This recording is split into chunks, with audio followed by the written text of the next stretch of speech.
es mal de lo católico con lo islámico, sino que estoy diciendo que es bastante conservador la cultura y la política de los gobiernos de turno, incluyendo el actual, es bastante apegado igual a las políticas neoliberales. O sea, también hay que decir, Karina, que este fenómeno que tenemos de acaparamiento de tierras para cultivar palma africana y caña, es mundial. Se está dando, ojo, no es tan mundializado, porque Europa no quiere. O sea, ellos no están dispuestos a, por ejemplo, Noruega. A los bellos valles, montañas, bosques. Holanda, en vez de tulipanes que siembre ahí, porque hay mucha agua, que siembre entonces palma africana o caña. No, ellos no están dispuestos. Como ellos son las potencias y son de alguna manera, digamos, parte del imperio, entonces lo que buscan son los países pobres. Y eso es lo que hay en común, por ejemplo, en América Latina, en África, en Asia, en también países árabes que son fértiles. Ahí están llevando esta producción a gran escala, haciéndonos, digamos, no solo saqueándole, quitándole la tierra a la gente originaria, a los campesinos, campesinas, sino que imponiendo otro patrón de producción. Y eso es bastante lo que logramos abordar. Quería yo regresar un poco, Karina, a explicar un poquito más cómo es la vía campesina, porque de ahí se va a entender de cómo la importancia del abordaje de la discusión a nivel mundial, del tema de la necesidad de las reformas agrarias, la necesidad de la soberanía alimentaria, de la producción agroecológica, de una oposición que hay al modelo neoliberal, ¿verdad? De la vía campesina, entonces, en ese recorrido que estábamos haciendo, que surge por ahí en el 94, ha tenido 6 congresos, estos se llaman conferencias mundiales, 6 conferencias mundiales, que ya había mencionado al inicio, pero también hay que decir que en esa estructura de que el continente americano tiene 4 regiones, incluso en esta ocasión nos dimos cuenta cómo los africanos están incorporándose, o sea, organizaciones de Sudáfrica y que también hay que decir que África en sí, en total, está dividido en 2, África 1 y África 2, y ahí las organizaciones se están incorporando fuertemente porque están encontrando ese cobijo mundial para estas luchas que nos tiene esta Perdón realidad. que interrumpa un minutillo. En esta vía campesina, ¿qué porcentaje de las naciones mundiales representadas sufren de la minería como lo está sufriendo Guatemala? Minería a cielo abierto. Mire, otra vez el mal está hacia los países, como ellos le dicen, los del sur, ¿no? Si vemos el globo terráqueo, digamos, el norte, Polo Norte, ¿no? Y los países del norte que se le llaman. Digamos que está Groenlandia, Canadá, Estados Unidos, y luego nos pasamos en un mapamundi, Mirna, al otro lado del charco, a Europa, todo lo que está arriba. Países a Europa del norte. Irlanda, luego nos pegamos Islandia, hasta Rusia, Inglaterra. podríamos decir. Todos esos países son los países mal llamados desarrollados, ¿no? O las potencias mundiales, y principalmente... Países del norte, a nivel mundial, no hay explotación minera. A cielo abierto como la existe aquí. No hay, hay una industria minera, eso no hay que dejarlo de ver. Incluso en términos de la minería, sí están afectando ahora en Estados Unidos a los pueblos indígenas, a las reservas. Justo ahí tenemos el mapamundi, Daniel. Si lo cortamos, ¿hacia dónde? ¿Lo cortamos de Estados Unidos para allá? Si de México, donde termina México para arriba, si hacemos una línea, pues también llegaríamos a Europa y encontraríamos todos los países, digamos... Allá hasta el África también lo pasan cortando.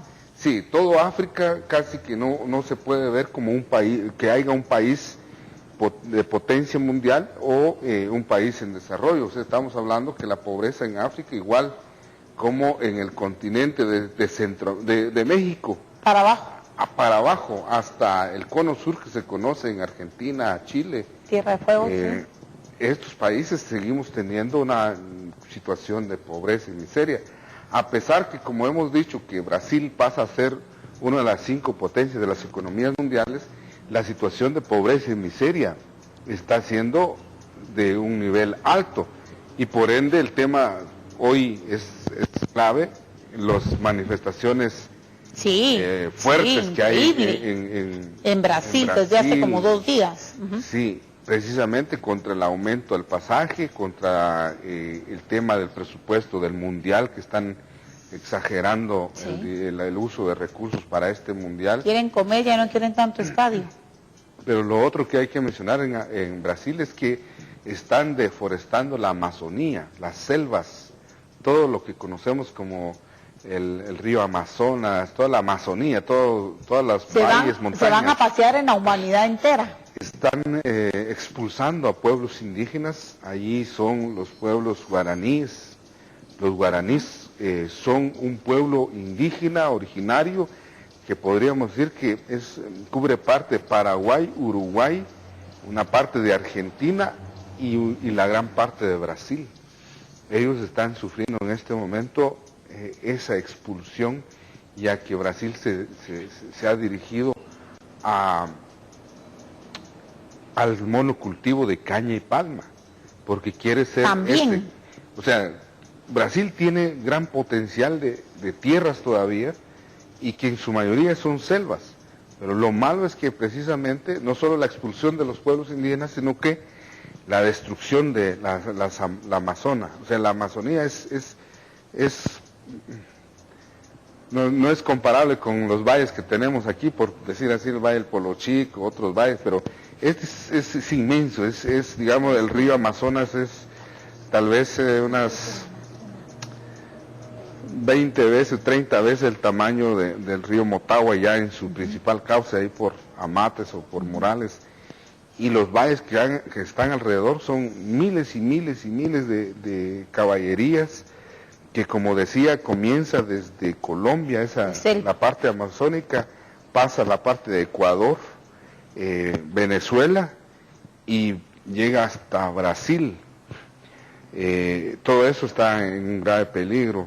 Pero bueno, volviendo al tema minero. Colombia está representada, Daniel, ahí estamos viendo una fotografía bajada del internet del río Amazonas. Sí, ese es el gran Amazonas que cruza, podríamos decir, ese río Amazonas comienza desde Colombia, como reitero, cruza Venezuela, Ecuador, parte de Bolivia también, llega hasta Brasil, y bueno, esto, como ustedes saben, han encontrado petróleo, han encontrado varios tipos de mineral, pero el principal problema ahorita es Brasil con el tema del monocultivo. Colombia se han conseguido mucho petróleo, Bolivia quiere tener más acceso a todo este recurso, pero lo que decíamos es que, volviendo un poco al norte, es que en este momento que hay un problema de cambio climático, o sea, el polo norte se está derritiendo, y entonces están comenzando a explorar que hay minerales bajo lo que antes era hielo. Y en el caso de Noruega, ahí Noruega, Finlandia y Suecia comparten, existió un pueblo originario, existe todavía, que es el pueblo Sami. Este pueblo está siendo agredido en este momento por intereses de las empresas de Noruega y se están invadiendo los territorios, queriendo explotar los recursos que hay. Entonces, lo que decía es que no es a gran escala como el caso nuestro. O sea, el caso de Centroamérica es que, y Guatemala en concreto, yo lo que veo es que se están aplicando todos los programas.